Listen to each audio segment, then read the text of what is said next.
دینے کا شوق تھا، اور آپ کے مسجد کے جو مؤذن صاحب ہیں بڑے نیک آدمی، ہمارے مسجد کے جو نائب امام کا بہت خوبی طبیعت تھے اور بہت ہی سنت کا اتباع کرنے کا مزاج ہوتا تھا. تو انہوں نے کہا کہ میں نے مؤذن صاحب سے کہا کہ مجھے مولوی کی اذان دے دے، تو انہوں نے کہا نہیں آپ اذان نہیں دے سکتے، آپ کو تو گاڑی واڑی ہے نہیں، آپ کیسے اذان دیں گے؟ کہنے لگے بتائیے میرے اندر اتنا اچھا جذبہ پیدا ہوا، اتنے ذوق و شوق کے ساتھ میں دین کی طرف بڑھ رہا تھا، اور آپ کے مؤذن صاحب نے روک دیا. میں نے کہا کہ بات تو آپ بالکل ٹھیک کہہ رہے ہیں. اچھا بات تو غلط نہیں کہہ رہے تھے نا، ذوق شوق تو تھا ہی ان کے اندر، کچھ تو گڑبڑ تھی نا. میں نے ان سے کہا بلکہ پھر نماز کے بعد سبھی مسلیان کو، کیونکہ وہ بعد میں فتنہ پیدا کرتے ہیں کیسا ہے ویسا دنیا بھر کے بعد، تو میں نے سبھی کو روک کے کہا کہ اچھا یہ بتائیے کہ اگر کوئی شخص آپریشن تھیٹر میں ایک مریض ہو، آپریشن کے لیے گیا ہو اور وہ درد سے تڑپ رہا ہو، توجہ سنیے گا پھر اس کے بعد آپ کو یہ بات سمجھ میں آئے. ایک بندہ آپریشن تھیٹر میں ہو، درد سے تڑپ رہا ہو، کرا رہا ہو، اور ڈاکٹر صاحب کے آنے میں بھی کافی ہو. وہیں ایک صاحب کو یہ جذبہ پیدا ہو جائے کہ صاحب ایک بندہ درد سے تڑپ رہا ہے، اس کے درد کو کوئی ٹھیک کر دینا چاہیے، اور فوراً چاقو چورا لیں اور ڈاکٹر صاحب والا اور بندہ پوچھیں اور کیا صاحب ہٹو ابھی میں نکال دیتا ہوں ان کی درد کا مسئلہ حل ہو جائے گا فوراً. لوگوں نے کہا کہ لوگوں ہو گیا تم آپریشن کرو، تو کیا کہیں آپریشن میں ہوتا ہی کیا ہے، تو کیا ہوتا ہے آپریشن کو؟ مجھے تو نہیں لگتا کوئی کمال ہے. پیٹ کو کاٹنا ہے، پیٹ کو پھاڑنا ہے، اس میں سے پتھری جہاں نظر ہے اس کو نکال دینا ہے، اس کو سل دینا ہے، ہو گیا آپریشن. اس میں کون سا بڑا کام؟ کیا آپ اس کی اجازت دیں گے؟ حالانکہ جذبہ کتنا ثابت کرنا ہوگا، اچار ہے کہ مریض کا درد ٹھیک ہو جائے، اور مسئلہ بھی معلوم ہے اور طریقہ بھی ہدایت کو سمجھ میں آ رہا ہے کہ صاحب پتھری کے نکال دو اور اس کا کام ختم ہو جائے گا. کیا انہیں کوئی اس کام کی اجازت دے گا؟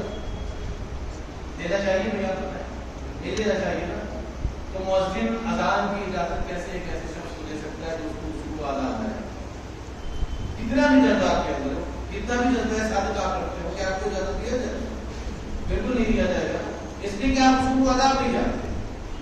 بالکل ایسے ہی اب یہاں سے فارغ ہو کے جائیں اور منصب امامت پہ آنا چاہتے ہو، اصول و آداب کا معلوم ہو، کیسے اس کو ہوتے ہیں اور کیسے کوئی ہمیں آگے کرے؟ ہمیں تو مسائل ہی نہیں معلوم ہوتے. اکثر ائمہ کو آپ خود گھر میں گھوم کے دیکھ لیجیے، اکثر ائمہ کرام جو نماز پڑھاتے ہیں، جو واقعی میں خود بھی امام کے ہر روز مسئلہ پیش آتا ہے، اس لیے میں کہہ رہا ہوں وہ مسئلے ہمارے طالب علم میں آئے ہی نہیں، پڑھانے کے دور میں وہ سامنے آئے. تو ہمیں ضرورت ہے کہ ہر عمل کی ٹریننگ کریں، سیکھیں اور پھر عمر گزا کے سکھائیں. اگر یہ عمل ہم کریں گے تو بڑا آسان ہے. جب ہم لوگوں نے یہ پروگرام ڈیزائن کیا، ویسے تو یہ ایک پروگرام آپ دیکھیں گے، ویسے کئی سارے عبادات پر پروگرام الحمدللہ. ایک تمیزی بات آپ اور سن لیں، اس کے بعد انشاءاللہ سب مسجد بھی عام طور پہ لوگ سمجھ نہیں پاتے کہ مسجد ہے، اور مسجد سے ہمارا باطنی کا تعلق ہے، اور مسجد کی اصولی طور پہ فکر کیا ہے، مسجد سے جڑنے کا ہمیں نفع کیا ہے. اس کو ایک مثال سے سمجھیے گا، بہت آسانی سے انشاءاللہ آپ کو بات سمجھ جائے گی. جیسے جس میں انسانی میں دل ہوتا ہے، دل سمجھ رہے کہ نہیں آپ؟ جس میں انسانی میں دل ہوتا ہے، اس دل کا کیا کام ہوتا ہے؟ ظاہری کام بتائیے.